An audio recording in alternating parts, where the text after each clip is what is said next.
Here we'll see some words: severe, very great or intense; regime, a system or ordered way of doing things;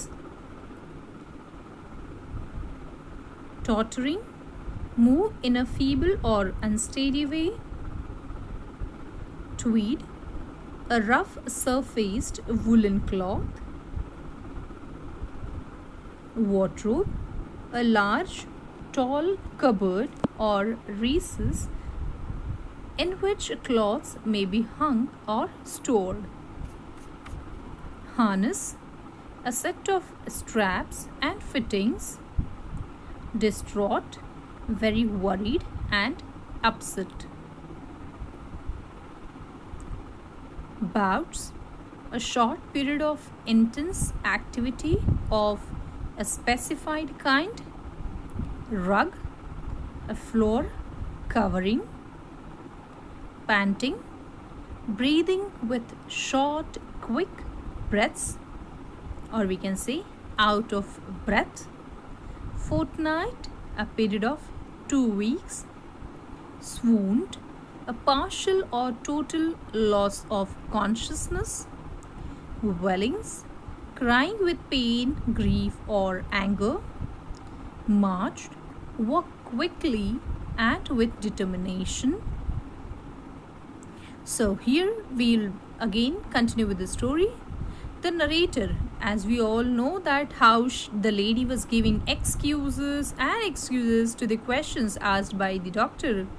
The narrator tried to talk seriously to Mrs. Pumphrey that if she did not control Tricky's eating habits and increased his exercise, if she won't increase the exercise of the dog, he would soon fall ill. And see what happens there. He told her that she should stay strong, that as she has become so weak in case of that dog, instead of being so weak, she should become strong. She should be very firm, and she needs to be strict with the dog and put him on a diet.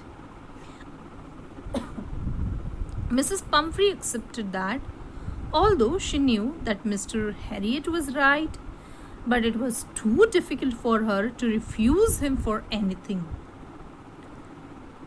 But then she left the place as if she was now ready to follow the new routine properly. The things, the instructions given by the doctor, the planning and the diet, as if she is going to follow all these things. And after that, after showing that gesture, she left the place. Mr. Harriet was watching them go and looking at Tricky walking unsteadily. See, that dog even is not able to walk properly. The narrator was also looking at the tweed coat that Tricky was wearing. He had a wardrobe full of these coats and also raincoat for the rainy days. Okay. This also suggests that Mrs. Pumphrey was a very rich lady and she had a lot of money to spend on her dog. But the narrator knew that soon he would be receiving a call about Tricky falling ill, and it came. The call came after a few days. Mrs. Pumphrey was very upset as Tricky was not eating anything, not even his favorite dishes, and was vomiting frequently.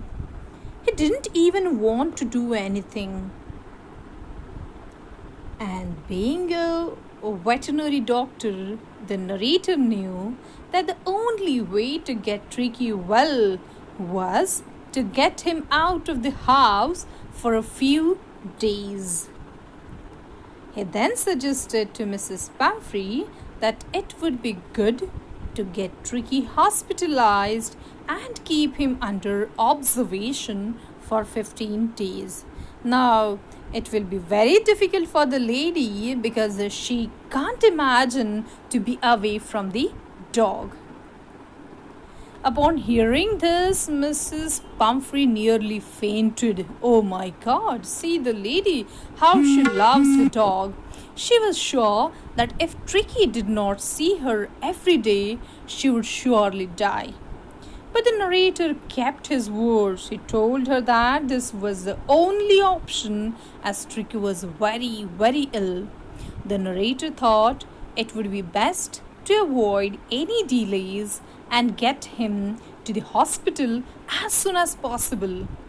He went to their house, and even though Mrs. Pumphrey was crying because she did not want to leave her dog, she did not want her dog to go away from her, he took the dog, wrapped it in a blanket, and put him in the car.